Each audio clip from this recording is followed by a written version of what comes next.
A really big welcome to the Salon Chat Room podcast with Angeline Hayden, founder of Midas Customer Service Training and Salon Solutions, and Kerry Humphreys, founder of Locate Your Look. Please help us welcome our guests for today. We are sure you'll be suitably entertained and learn something new and inspiring about our amazing industry. A big warm welcome today on the Salon Chat Room podcast to Jodie Brown. Now, Jodie guides hairstylists to beat Instagram overwhelm, and amongst her other amazing talents, she talks about why branding is so important to your business. So let's welcome Jodie.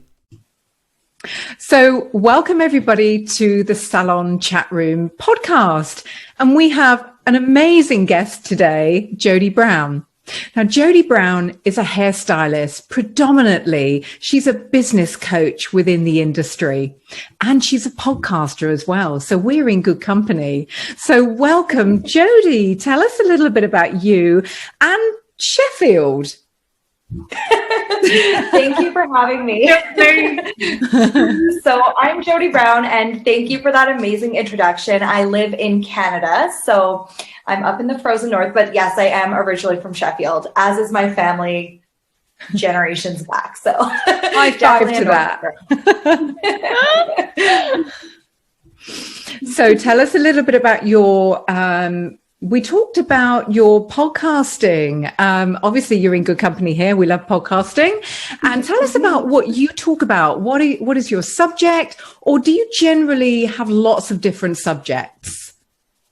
So the predominant subject and what I'm really, really passionate about is teaching authentic branding and marketing to hairstylists and kind of leveling the playing field by teaching that on like a larger scale. And then I bring on amazing guests. So we kind of veer off of it and talk about all things hair. We also talk a lot about how you can add different revenue streams into your business behind the chair. So I just love empowering hairstylists to really take control of their careers and kind of deviate from that really linear success path that was what was laid out for me when I got into the industry. So I just love to kind of educate people on what they can do in this industry and with this career, because I think it's the best industry in the world. So I think Kerry and I would totally agree with you there. Yeah. Yeah, it's an industry, isn't it? You get behind the chair and everything else goes away from you, just like you're behind the chair and you forget about all the things that you could be getting on with in front of the chair, really, when you're not behind it. So it'd be great to hear some marketing material from you and share it with our audience, because we aren't very good at that. I think also the authentic branding, actually, we're all about branding with our products. No matter, I'm in education, and my education for the hair and salon industry, and my branding is so important. So what you do is you actually bring the salon owner, the manager, the stylist into the world of authentic branding, because unless they know that branding is so important, which we all know that branding is everything, they actually don't know, do they? So how do you take them through the process, Jodie? So we've all heard the age-old adage that 20% of hairstylists are making 80% of the money, right? That's something that is talked about a lot in Canada, at least. So is that something that you guys kind of have in the UK as well? Yeah. So I think for me, the thing that sets people apart is we always think, okay, let's improve our skills behind the chair. Let's get technically excellent, and then success will follow, which is the case. And I'm all for technical excellence. I think that's 100% part of the puzzle. But it's not necessarily the most talented hairstylists that end up the most successful. There's a lot of amazingly talented hairstylists that just don't know how to properly market themselves. That's so true. And so, so the thing about branding for me is that, the people who are really successful, whether they've done it on purpose or not, are really strong personal brands. They're recognizable, they're consistent, consistent, they stand for something. And I think that's something that if we individually focused on that and finding our ideal client, because I truly believe that there is the client for everybody. We don't need to compete against each other. There's enough business to go around. And I think way it's of just looking at it. Yeah. And I think it's just kind of finding that, finding where your unique value is and then really leaning into it and showing it to people. So that's kind of where I come in with stylists. I do a lot of coaching to branding, and it's oftentimes not what people think they need. But then once they kind of get into it and start implementing and realize what branding actually is, because I think a lot of the times we think it's just a logo, then they realize that that's the missing piece in their business. So it's unbelievable, because I think once people get the idea of branding and how powerful authentic branding is, they actually don't know how they survived without it.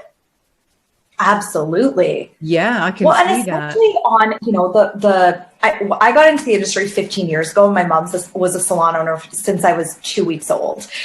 So I've been in this industry literally since birth.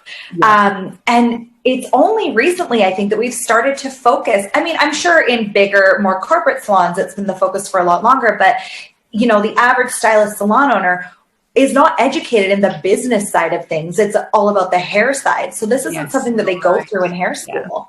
And so I think it's really important to kind of take that power back and carve out your own kind of niche and success path in the industry. Absolutely. I totally agree with you. I think also Kerry has a company called Locate Your Look. They have really strong branding, and she would agree that actually a lot of Kerry's success is in the branding. Would you agree, Kerry? Yeah, I totally agree. As you said, Jodie, your branding is what makes you unique. Before somebody steps through your salon door, they want to know exactly what you're offering before you go in, and that's what your branding does. So if your branding's not stood out to them to actually draw them in, then what's going to draw them in? So, I totally agree. Your branding is for most of the customers that haven't actually stepped through your door yet. Yeah. So absolutely, that is where a lot of, as you say, a lot of salon owners go wrong. They think that as long as they're really talented and they do lots of training, and nobody knows about it until you step through the door, do they? So it's a matter of showing people this is what we do, this is our brand, and we're just as good as our brand. I think it's very important. Very. Do you also think, sorry, Jodie, do you also think as well that because of digital marketing and also the digital connections that everybody has with Instagram and Facebook, that authentic branding is actually at the reach of everybody's fingertips? Yes, I fully believe that. I think that I think it sounds really intimidating and really scary when you think about it, right? Because it's like, and that's the question I get the most is, where do I even start? So, I mean, I like to take people kind of through, like, define your values, define your ideal client, find your voice, and then define your visuals, because that's how you're going to, like, all of these things are going to communicate who you are to that ideal client. And the biggest feedback that I actually hear from people once they take control of this is how much more their clients trust them before they even walk in the door, because they feel like they've already gotten to know them with the age of digital marketing. And I think especially over this past year with all the lockdowns, and we're social creatures, right? So now than ever, people are craving that personal connection. So I think that it's even more, marketing's changed a lot in the past, 5 years, even more, and at an accelerated pace in the last year, because people want that connection. So that's where the authenticity piece comes in. I think you're so right, because Kerry and I got together as salon industry professionals. And I don't think really even this time last year, I would have done a podcast.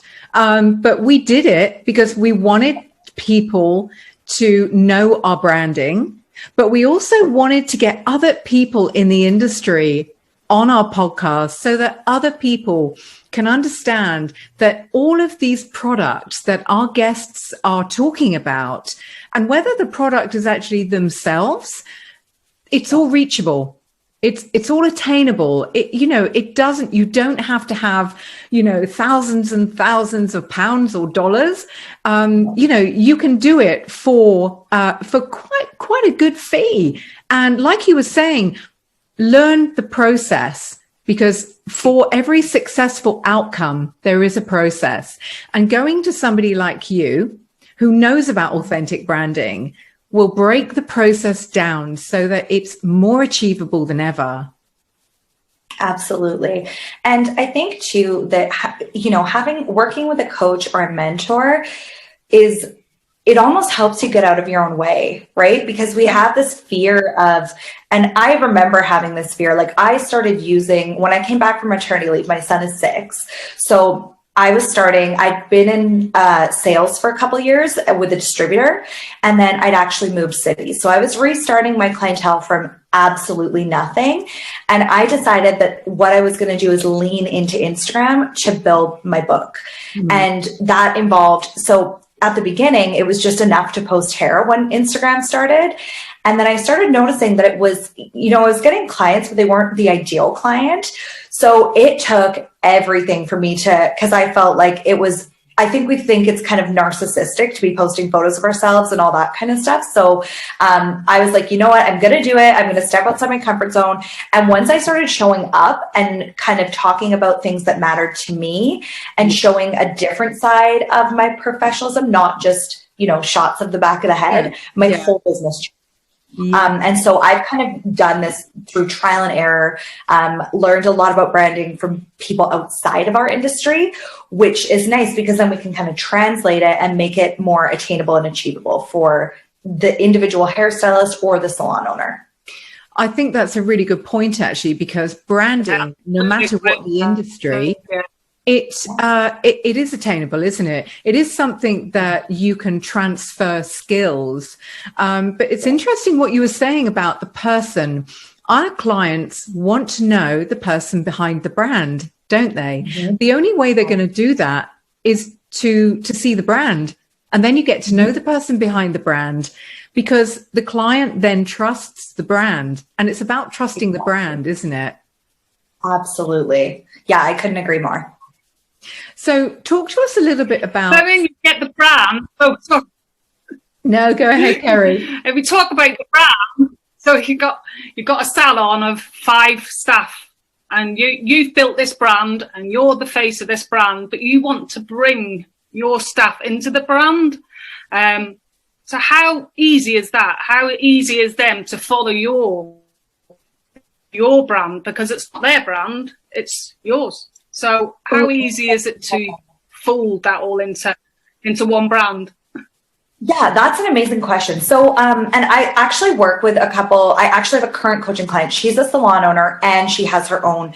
So it's kind of a different thing, right? Because I think you just kind of define your goals, and without getting too complicated, like in this particular case, it's an independent salon. So I think, but I would apply this like overall. I think when you hire, it's really important to do, like when you open a salon, define your brand, because that's going to influence your hires. That's going to influence everything you do. So I think that needs to almost be because they love your brand.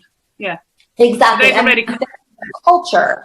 Totally. But I get what you're saying, because you're not going to have a big part of branding, I think, is your ideal client. So you're not going to have every stylist in your salon want to do the exact same hair and all that kind of stuff. So I think it's important for each stylist, like whether you own the salon or not, to think about their personal brand. And then I think it can all live in harmony under, the same roof, as long as you're not, too drastically different. But I feel like when you start in the salon, you're going to go there for certain things that appeal to you, right? So generally, even though it's not going to be exactly the same, you're going to find common threads that's going to keep that culture consistent. Yeah, with so it's that sort of basically sort of kind of all liking the same things, but in a different way.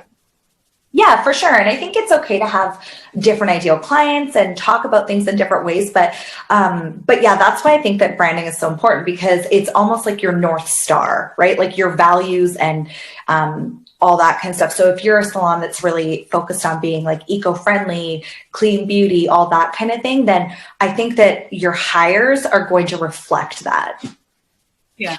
Yeah, that makes perfect sense, doesn't it? Because you've all got to be, I hate this saying, but singing off the same hymn sheet. Because if you're not, then your branding is probably going to be a bit diluted, I would say. Totally. But interestingly enough, I coach exceptional customer service in the salon for our young professionals. And one of the areas that we coach for 16 to 24-year-olds is about branding, actually. It's about mission statements and USPs, because I believe that one day these are going to be salon owners. And why not teach them at ground level the importance of running a business and what it means? So do you teach things like USP, mission statements, and get them to be proud of what they offer to their clients? Because with a mission statement, as you know, clients can clearly see what you are offering and what you're good at. Yes, absolutely. So kind of different verbiage, but just because of the way that I've kind of developed my programs. But yeah, we definitely, the first part of it when you're going through your values and your ideal client is we basically make a this is what I do and this is who I do it for kind of statement. And that can be the North Star. So it's same concept of, figuring out who you're talking to, what you stand for, what you represent. And then the rest of the branding process really follows that particular thing, because I think having that mission statement and something to really center yourself around is super important. Yes. Yeah, it is. Yeah, I think it is the mission statement that actually sets you from the rest, doesn't it? So everybody can have a nice fancy logo and a name, but it's your mission statement. This is what makes me different than the salon down the road, isn't it? Absolutely. And I think that a lot of people, when they think of branding, they just think of the visual aspect, like like having a nice color palette and, visuals, all that kind of stuff. And, that's all really important because I think it helps you communicate, but it's not your brand. It's how you communicate your brand, if that makes sense. So I think that it all really comes down to that values, that mission statement, all of those things. And I think all that really should come before all the fun stuff, like all the visuals and all those things that we want to get excited about. It's interesting because now you've broken it down for our audience. I think there are going to be stylists out there and business owners who perhaps have been teetering on the edge of maybe getting a brand coach or an authentic branding coach. And I think they're going to make a decision now based on the information that you've given them. So we just thank you for that entirely. Well, I think it's such a good tool for people to have. So it is. And I think So I've always said, since starting Locate Your Look, and me and Angeline's discussed this a lot of times, that it's about sort of kind of learning from others, isn't it?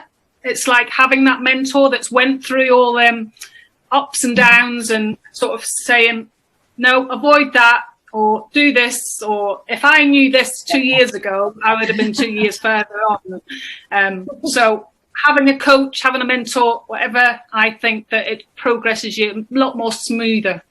And you've got to look at your return on investment as well. You've got to be looking at that, haven't you? Because you don't see it immediately, obviously, because people, sometimes things are tight at the moment. People are thinking, but it's going to cost me X amount. But I think people have got to have the vision on return on investment, as in the long term, because we're all in it for the long term, aren't we? Would you agree with that, Jodie? Oh, I would agree 100%. So personal, when I kind of consulted and all that kind of stuff for a while, but when I officially decided to give up my business, so we had our lockdown on March 21st of last year. That was my last day behind the chair at the current salon. I've been an independent stylist for years now. Yeah. So the first thing I did, I walked away from my business. I decided to close it so I could focus on supporting the industry through this time. Yeah. And before I had made a cent in my business, I invested in a coach, and it was more than I ever thought I would spend.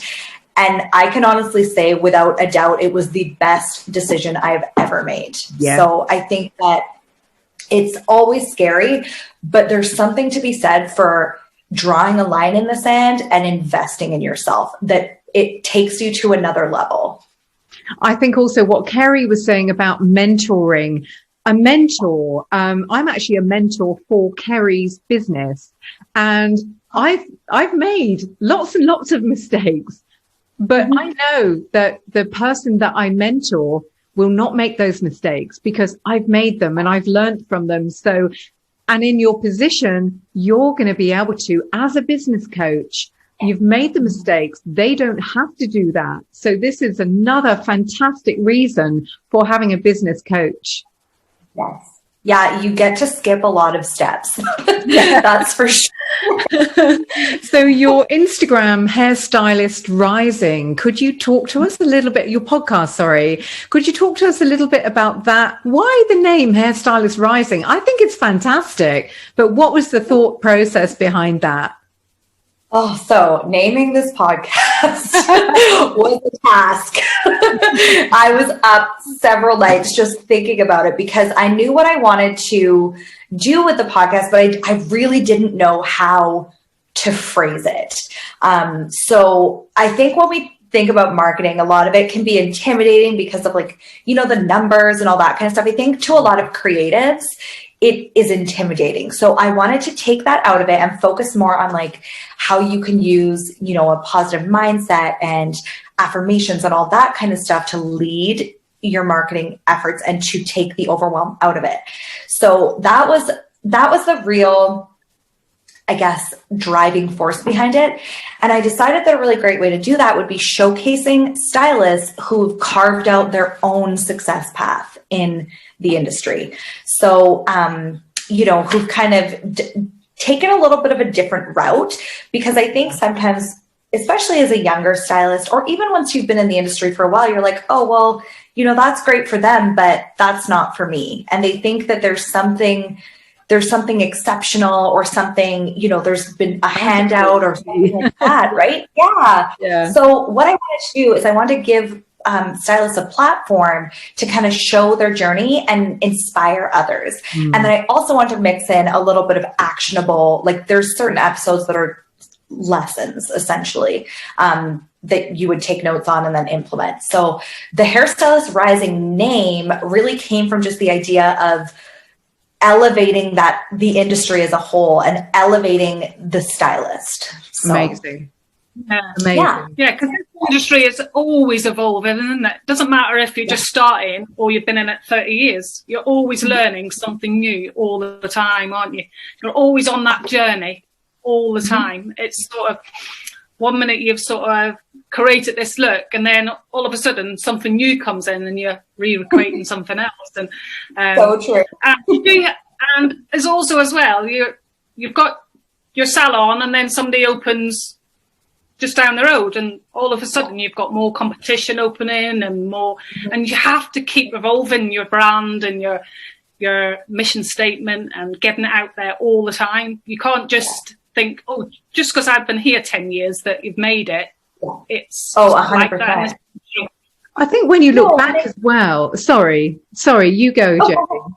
I was just going to say, I think that's the beauty of the industry, really, is it's constantly evolving, right? And it's particularly with branding. Once you know your ideal client, then you create your brand, you're going to evolve. Your ideal client's going to evolve. I'm definitely not the same person I was 10 years ago. And I think I would hope that that's the same for most people. I think you might be right. I'm not the same person I was a year ago.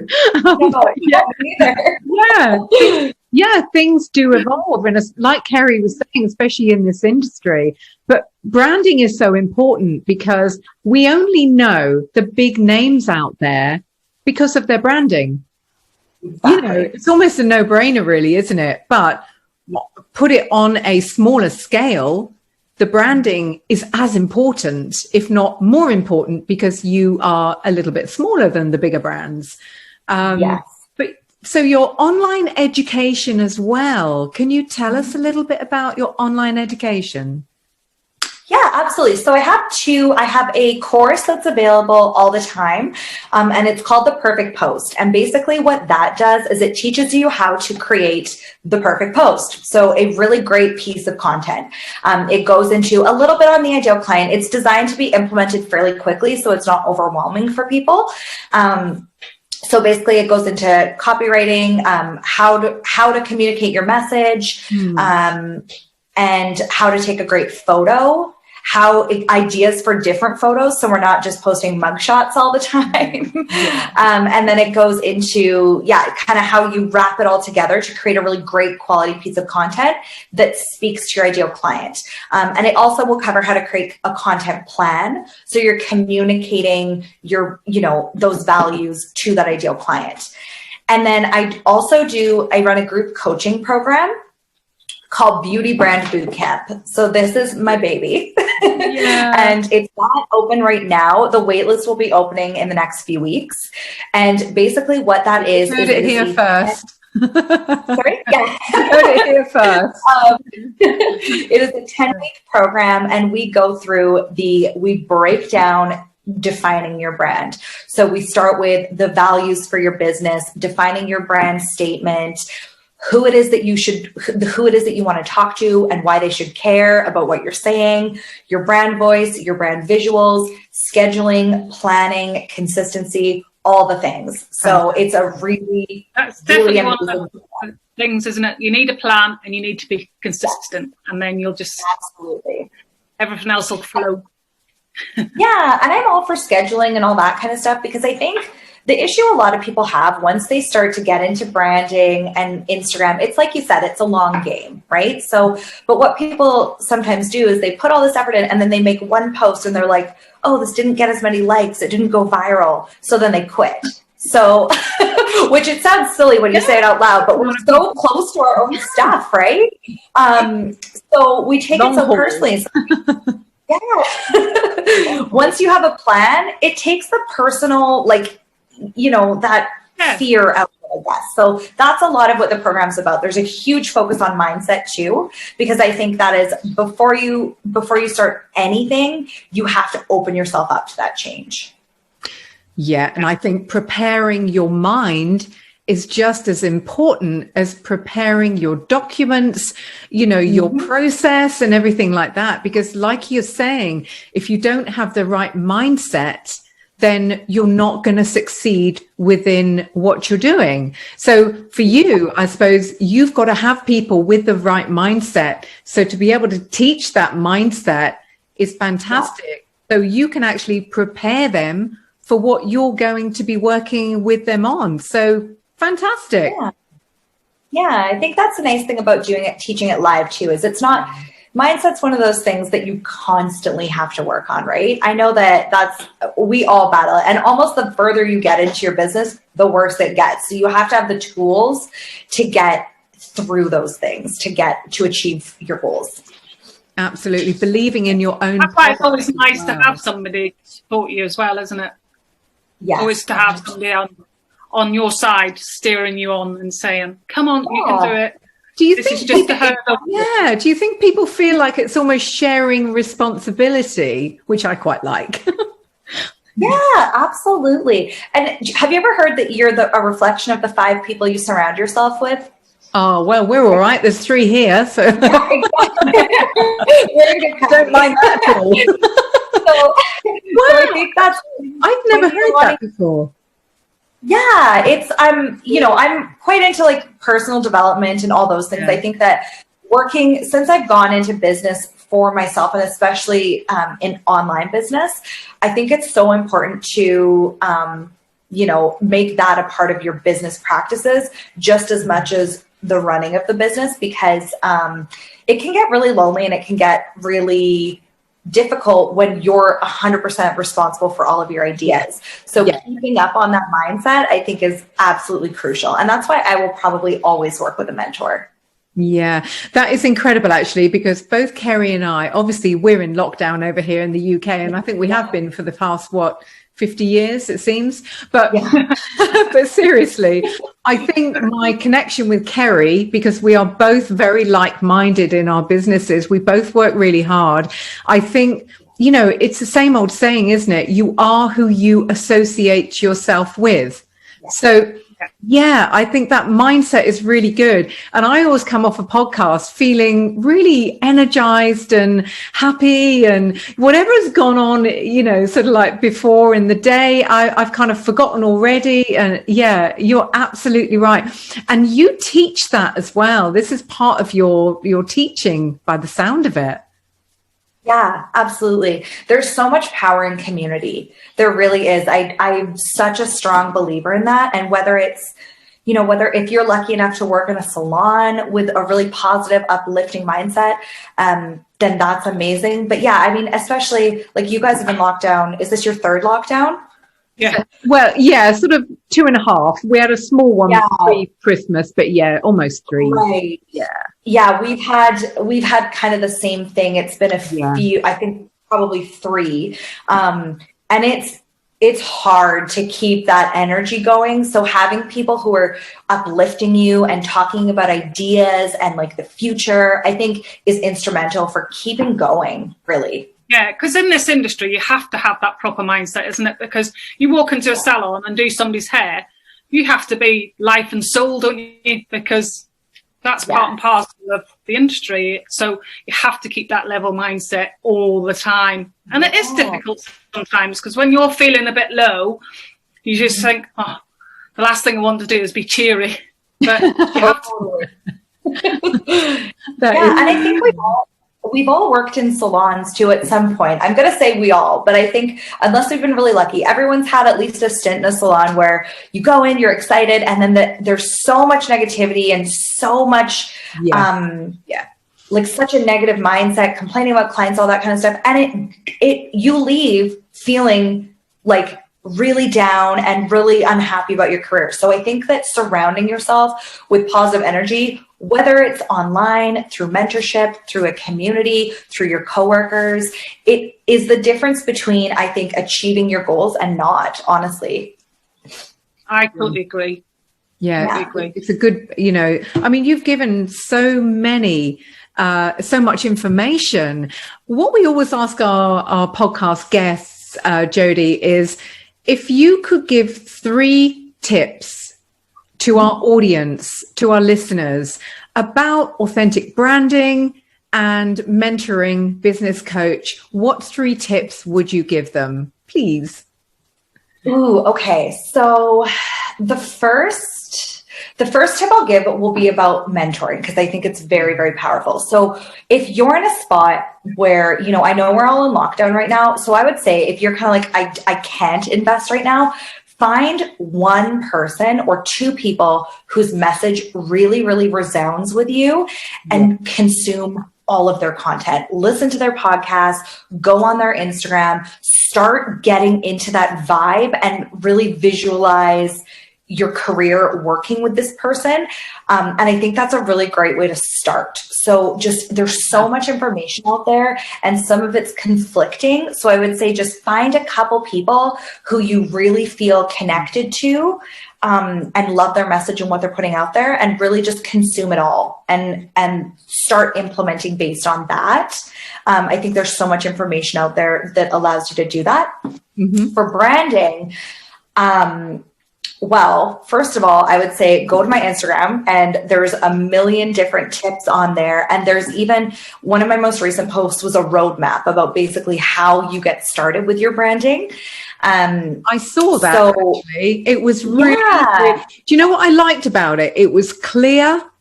And that's what people want. They want clarity, don't they? They want to look at something and be able to go, I totally understand that. I know that I've got to go 1, 2, 3, 4, 5 or A, B, C, D, E, and this is the way to do it. So your visuals are extremely clear and concise. Oh, thank you. Yeah, I think it's really, we're visual creatures, right? So I try to kind of put it out in that format. And this is not officially announced yet, but there is something coming in the next week that's going to be a free download to help you get started on your branding journey. Yay! So, so that will be out in the next week. So that's where that would be available on your Instagram. Yes. Yeah, that will be, it'll be available in my bio. So if you're following me on Instagram, you will get that first. And I guess the third tip would be get out of your own way. Like anything you think is possible is possible. And I think that for someone in the industry, it doesn't matter if you've been doing hair for 5 minutes or if you've been doing hair for 30 years, you can still change. You can start doing what you want to do in this industry whenever you want to. You just have to make the plan to do it. So often people get so caught up in this is where I am at, and where you're at doesn't have to have anything to do with where you're going. So I think just allow yourself to be inspired and allow yourself to dream big and then take action on those dreams. That would be my third piece of advice. Amazing. If you think big, you can be big. Exactly. Yeah. Absolutely. Yeah. Fantastic tips. I mean, obviously we've learned so much from you today, haven't we, Kerry? Oh, it was really inspiring. I think everybody should, one, follow you on Instagram and two, take your advice and get a business coach or a mentor, because your journey will be much smoother if you do so. Oh, so much so. Yeah, I completely agree.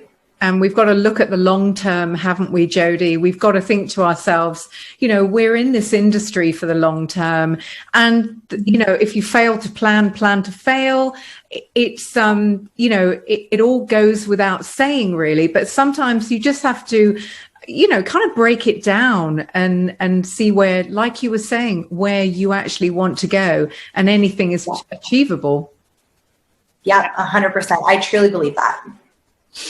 Well, me too. I believe that as well. Yeah, we have had the best time, Jodie. We really have. And on behalf of Kerry from Locate Your Look and myself from Thank you, Jodie. Training, we just want to say a really big thank you. And Jodie, how can people follow you on Instagram? Is it Jodie Brown? It's Jodie Brown. Jodie Brown was taken, unfortunately. So yeah, you can find me on Instagram at It's Jodie Brown, and Jodie's with an IE. Brilliant. We'll put that on the link on this podcast so people can find it easier. Yeah. And as we said, the world is such a smaller place now. Even though you are in Canada, people can still access information from you, follow you, and take a leaf out of your book. Yeah, absolutely. And that's the beauty of this, the industry is just getting smaller. We're all able to connect with each other now. And yeah, it's been amazing. That's been the one good thing I think that's come out of this year. I think we totally agree with you as well. So thank you, Jodie Brown. And and I'm sure our audience and our listeners have been educated themselves just by listening to you. So thank you very much indeed. Thanks so much for having me. We'll talk to you soon. A big thank you to our guests today for giving up their time to share their own salon industry journeys. Don't forget to sign up to our channels so you don't miss out on the amazing guests we have lined up just for you. Big love from Kerry Humphreys, founder of Locate Your Look, and Angeline Hayden, founder of Midas Customer Service Training and Salon Solutions. See you next time on the Salon Chat Room podcast.